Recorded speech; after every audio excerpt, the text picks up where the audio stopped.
पंजाब के ज़िमनी इलेक्शन में शिकस्त खाने के बाद अब ये सवाल ज़ेर बहस है कि क्या हुक्मरान जमात मुस्लिम लीग नून अब भी कौमी असम्बली की मियाद मुकम्मल करने के अपने फैसले पर कायम रहेगी।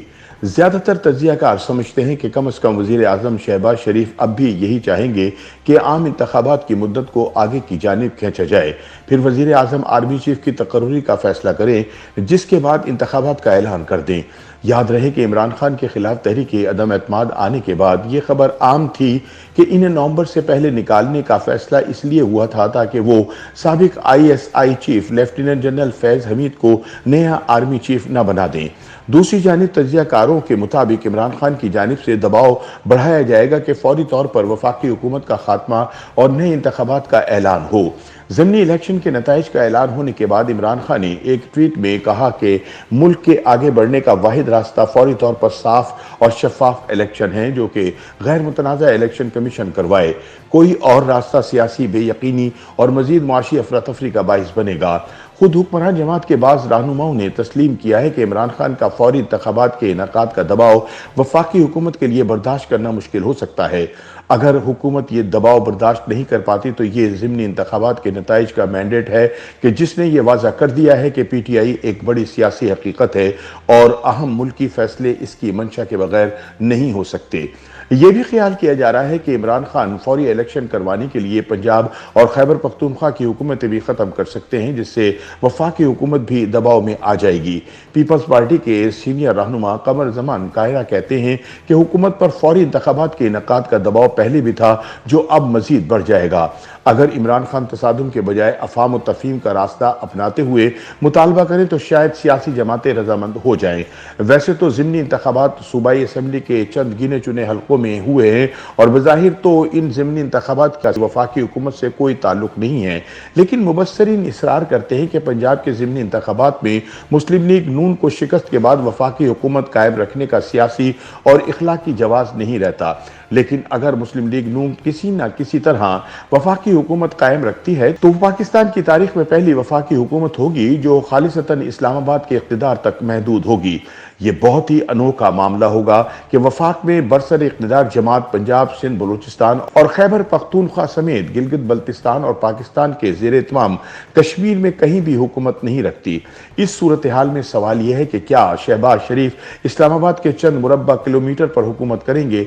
फवाद चौधरी का कहना है कि मुस्लिम लीग नून के पास वफाकी हुकूमत बरकरार रखने का कोई जवाज नहीं। सियासी तज्जियाकार सलमान गनी भी ऐसा ही ख्याल जाहिर करते हैं। वो कहते हैं कि इमरान खान के खिलाफ तहरीक अदम एतमाद की कामयाबी के बाद मुस्लिम लीग नून को फौरी तौर पर इलेक्शन में जाना चाहिए था और अब भी इसको अवाम की तरफ रुजू करना चाहिए। उनका कहना है कि मुस्लिम लीग नून के पास जवाज नहीं, लेकिन अगर वो वफाकी हुकूमत बरकरार रखना चाहते हैं तो ये इनका हक है। तज्जियाकारों का ख्याल है कि ज़िमनी इंतखाबात के नताइज मुस्लिम लीग नून के लिए एक पहलू ये भी रखते हैं कि इमरान खान के बयानिए ने मरियम नवाज के बयानिए पर फौकियत पाई है। इस ज़िमनी इंतखाबात में मरियम नवाज ने इमरान खान पर कड़ी तनकीद का बयानिया तरतीब दिया था, जिसमें इजाफा यह किया गया कि अच्छे दिन आने वाले हैं। मरियम नवाज की तनकीद का सारा जोर इमरान के 3.5 वर्ष की कारकर्दगी पर रहा। वो फरागोगी को मौजूए बहस बनाकर बनी गाला को करप्शन का गढ़ कहती रहीं। वाज़ह रहे कि मियां नवाज शरीफ की नाअहली के बाद ये पहला मौका था कि अवाम से मुखातिब होते वक्त मरियम नवाज का तर्ज़े तखातुब यकसर तब्दील हुआ, लेकिन शायद लोग वही फौज मुखालिफ बयानियां सुनना चाहते थे जो गुज़िश्ता 4-5 साल से सुन रहे थे।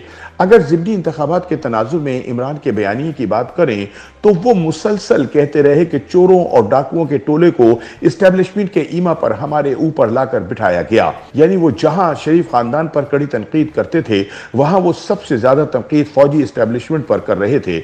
ऐसा करते हुए वो कभी फौज के लिए इस्टेब्लिशमेंट का लफ्ज इस्तेमाल करते थे, कभी न्यूट्रल्स का और कभी मिस्टर एक्स और वाई का। ताहम वो अपना इस्टेब्लिशमेंट मुखालिफ चूरन बेचने में काफी कामयाब रहे। हालांकि 2018 में वो खुद भी फौज के कंधों पर सवार होकर ही बरसरे इक़्तिदार आए थे।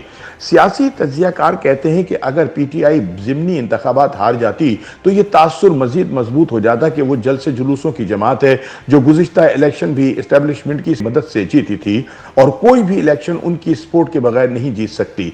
इस तरह ये कामयाबी अगले इलेक्शन पर इस लिहाज से भी अपने असरात छोड़ेगी कि PTI इस्टेब्लिशमेंट के बगैर भी जीत सकती है। ہے۔ دوسری جانب نواز لیگ پر ماضی کے برعکس پرو اسٹیبلشمنٹ جماعت ہونے کا ٹھپا لگ چکا ہے، جسے ہٹانا کافی مشکل ہوگا۔ اس کے علاوہ مسلم لیگ نون کی شکست پارٹی کے اندر اختلافات بھی جنم لے سکتے ہیں۔ مثلا نواز شریف کیمپ سے وابستہ رہنما کہہ سکتے ہیں کہ شہباز شریف کا بیانیہ غلط ثابت ہوا ہے۔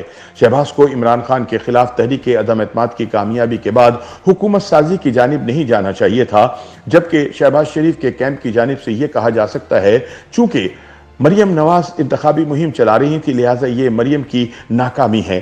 یوں پارٹی کے اندر دوریاں پیدا ہو سکتی ہیں۔ تاہم شہباز شریف نے الیکشن میں شکست کے بعد جاری پہلے بیان میں مریم نواز کی تعریف کرتے ہوئے کہا کہ انہوں نے پوری محنت سے انتخابی مہم چلائی اور میں ان کا شکریہ ادا کرتا ہوں۔ سینئر صحافی اور تجزیہ کار سہیل وڑائچ کہتے ہیں کہ الیکشن میں شکست کے بعد نواز شریف کی جماعت میں اندرونی اختلافات کا کوئی امکان نہیں۔ ان کا کہنا ہے کہ تحریک عدم اعتماد کی کامیابی کے بعد مسلم لیگ نون کا حکومت سازی کا فیصلہ مکمل طور پر نواز شریف کے آشیرواد سے ہوا تھا۔ نواز شریف کا فیصلہ ہی حتمی تھا۔ البتہ اس وقت پارٹی کے اندر کافی لوگ یہ کہتے تھے کہ جلد الیکشن کی طرف جانا چاہیے، لیکن اب یہ بوجھ مسلم لیگ نون کو اٹھانا پڑے گا۔ بعض تجزیہ کاروں کا خیال ہے کہ پی ٹی آئی کی کامیابی نے پنجاب میں اینٹی اسٹیبلشمنٹ ووٹ بینک کو مضبوط کر دیا ہے، اور وہ بھی اسٹیبلشمنٹ نواز سمجھے جانے والے صوبے میں۔ ان کا کہنا ہے کہ جب پی ٹی آئی حکومت میں تھی اور اسٹیبلشمنٹ سے قربت رکھتی تھی تو مسلم لیگ نون نے اسٹیبلشمنٹ مخالف بیانیاں اپنا کر ضمنی انتخابات میں کامیابی سمیٹی، اور نواز شریف اور مریم کا اینٹی اسٹیبلشمنٹ مسلسل بیانیاں اپنا رنگ دکھاتا رہا۔ لیکن جب عمران حکومت ختم ہوئی اور مسلم لیگ نون اور فوجی اسٹیبلشمنٹ کی دوریاں مٹ گئیں تو پی ٹی آئی اور اسٹیبلشمنٹ میں خلیج پیدا ہو گئی، جس کے بعد عمران نے کھلے عام فوج مخالف بیانیہ اپنا لیا، جس کا فائدہ انہیں ضمنی الیکشن میں ہوا۔ اگرچہ عمران کے پاس چور، غدار، ڈاکو جیسے نعرے تھے اور مہنگائی اور لوڈ شیڈنگ کا الزام بھی موجود تھا، مگر وفاق اور پنجاب میں مسلم لیگ نون کی حکومت سازی کے پیچھے اسٹیبلشمنٹ کے ہونے کے الزام نے سب سے زیادہ کام دکھایا۔ یعنی نواز شریف کی پارٹی نے اسٹیبلشمنٹ مخالف بیانیہ چھوڑ دیا اور عمران نے اسے اپنا لیا۔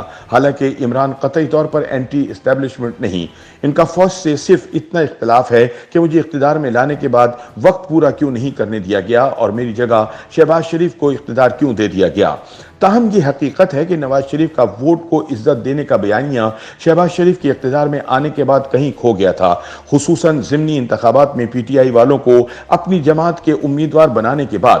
لیکن ضمنی الیکشن میں لوگوں نے ووٹ کو عزت دی اور لوٹوں کو مسترد کر دیا، جس کے نتیجے میں پی ٹی آئی جیت گئی اور نواز لیگ کو شکست کا سامنا کرنا پڑا۔ ایسے میں اگر نواز شریف اپنی جماعت کو بچانا چاہتے ہیں تو انہیں خود ساختہ جلا وطنی چھوڑ کر ملک واپس آنا ہوگا اور اپنی پارٹی کو سنبھالنا ہوگا۔